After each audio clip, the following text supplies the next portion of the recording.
But Vinod ji, जो बात अभी विजय जी कह रहे हैं, विजय जी की बात को अगर हम थोड़ा आगे बढ़ाते हुए करें कि नॉर्थ इंडिया के अंदर तो भारतीय जनता पार्टी 50% वोट लेकर आती है, 50% वोट लेकर आती है, लेकिन सीटें यहां बढ़ नहीं सकती। चाहे राजस्थान हो, चाहे गुजरात हो, चाहे हिमाचल प्रदेश हो, हरियाणा हो, दिल्ली हो, सीटें नहीं बढ़ती हुई दिखाई पड़ती हैं। और कुछ नया प्लेटफॉर्म दिखाई भी नहीं पड़ा, कोई नया फ्रंटियर दिखाई नहीं पड़ा जहां से उनको सीटें मिल सकती हैं। बल्कि लोग ये कह रहे हैं कि जिस बार पिछली बार अगर बंगाल में 18 सीटें मिल गई थी, इस बार शायद वो कम हो सकती हैं, बिहार में कम हो सकती है, महाराष्ट्र में कम हो सकती हैं। तो ये भी एक सोच तो होगी इस वक्त प्रधानमंत्री के मन में कि भाई नई सीटें कहां से मिल सकती, क्या ऐसा नहीं 272 के नीचे चली गई तो फिर क्या होगा?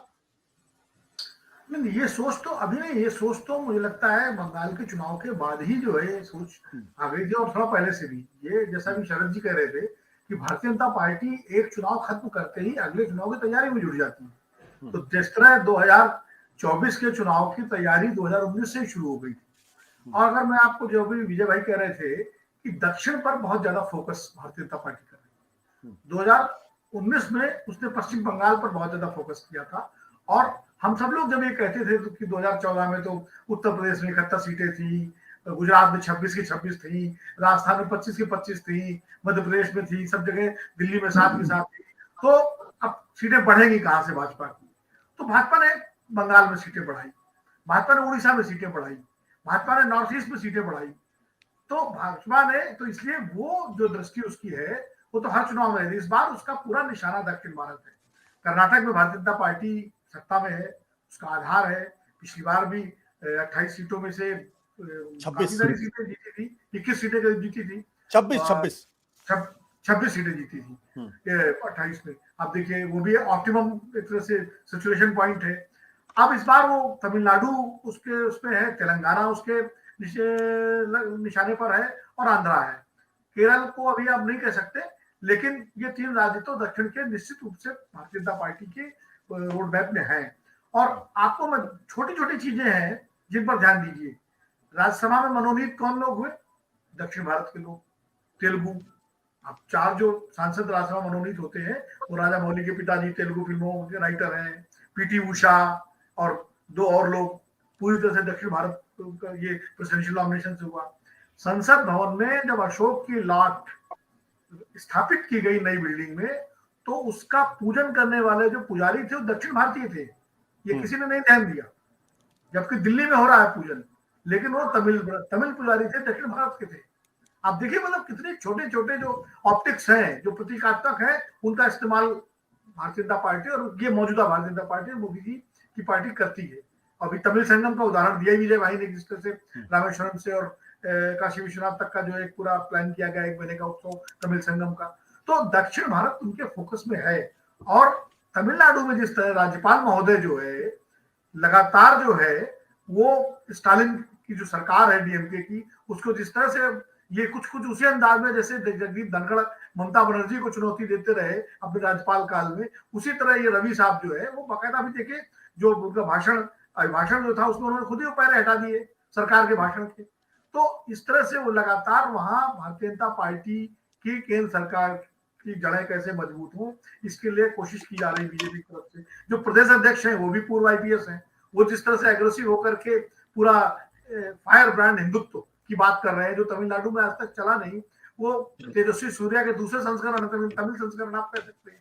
तो ये सारे प्रयोग भारतीय जनता पार्टी दक्षिण में कर रही है। वो हिंदुत्व भी लाएगी, सब लाएगी।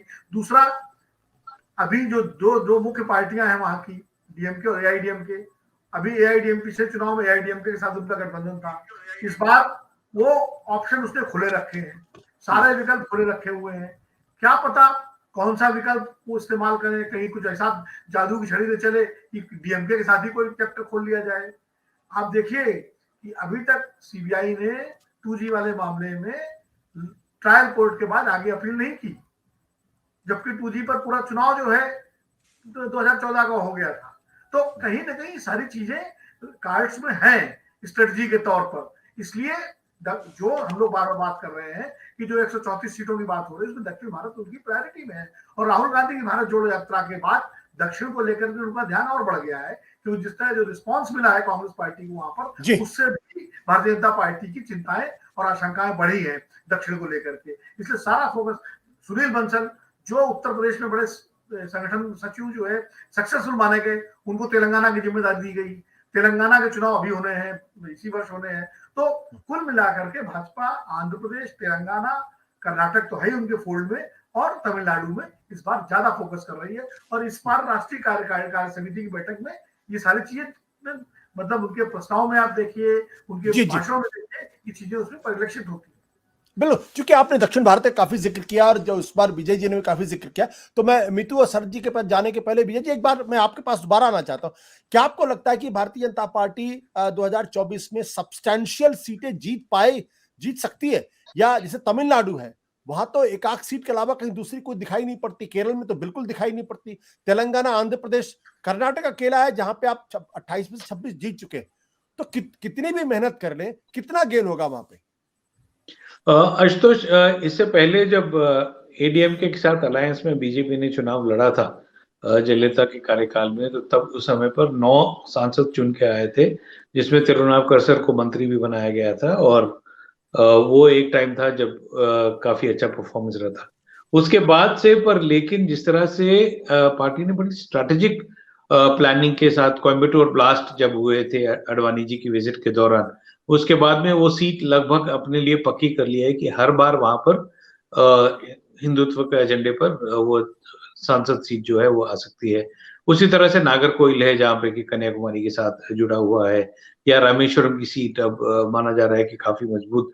तो ये सब चीजें जो हैं, और इस बार बीजेपी के लिए ज्यादा मुश्किल नहीं होगा, क्योंकि अगर आप देखें कि एक तरह का जो तालमेल उन्होंने एआईएडीएमके के साथ बना के रखा हुआ है, क्योंकि किसी भी समय पर माना ये जा रहा है, और जो यहाँ पे राजनीतिक हलकों में बात भी चल रही है कि एआईएडीएमके शायद एक ऐसा अलायंस होगा जो 50-50 का होगा, जहाँ पे कि एआईएडीएमके का वोट बैंक उनको मिल सकता है, या फिर मर्जर तक की बातें की जा रही है कि एआईएडीएमके का एक जो सेक्शन है वो पूरा का पूरा बीजेपी के साथ विलय करके वहां पर बीजेपी को एक फुट होल्ड दे सकता है।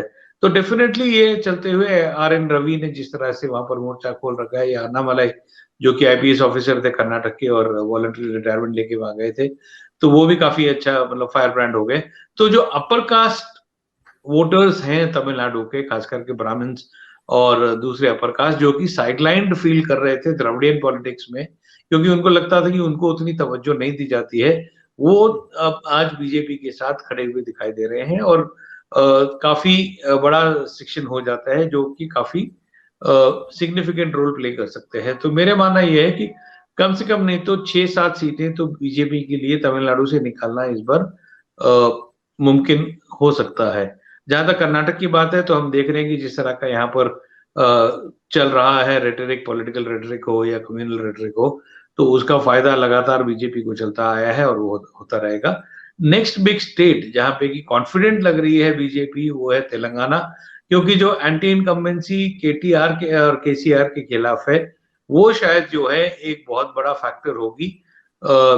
एक तरीके से उनको वहां पर एक प्राइम ऑपोजिशन पार्टी का रोल विधानसभा के वहां के चुनाव में, और कुछ सीटें वहां पर परफॉर्मेंस को दे सकते हैं।